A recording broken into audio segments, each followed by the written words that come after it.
नमस्कार, मी Shweta Seema Vinod Patil, general state secretary NSUI. मी उद्यापासून 26 जानेवारी 2026 पासून सकाळी 9:30 वाजल्यापासून ग्रामीण रुग्णालय पिंपळगाव हरेश्वर येथे उपोषणाला बसणार आहे. उपोषणाचं कारण असं आहे की मी 18 तारखेला आपल्या आरोग्यमंत्र्यांना ईमेल केला होता. 2 प्रश्न होते. पिंपळगाव हरेश्वरचं आपलं ग्रामीण रुग्णालय आणि कोल्हेचं आरोग्य केंद्र उपकेंद्र, ह्या दोन्ही ठिकाणची अवस्था खूप वाईट आहे. कोल्ह्याचं आरोग्य केंद्र तर बंदच होतं आणि पिंपळगावची जी अवस्था आहे ती एकदम दयनीय आहे. ती दोन्ही ठिकाणी पूर्ण वेळ डॉक्टर नाहीये, औषधांचा तुटवडा आहे. तर ह्या दोन्ही संदर्भाने आपण मागण्या केलेल्या होत्या आणि उपोषण करू असं इंटिमेशन दिलेलं होतं. तर त्या मागण्या अशा आहेत. पहिली मी मागण्या आपल्या वाचून दाखवते.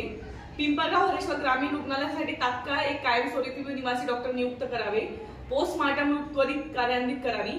एक्सरे सेवा तात्काळ सुरू करावी. अपुरा असलेला सिस्टर व इतर स्टाफ त्वरित भरावा. औषधांचा नियमित व पुरेसा पुरवठा करावा.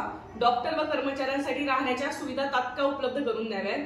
जोपर्यंत निवासी डॉक्टर नियुक्त होत नाही तोपर्यंत सध्या असलेल्या डॉक्टरांना पूर्ण वेळ उपस्थित राहण्याचे स्पष्ट आदेश द्यावेत.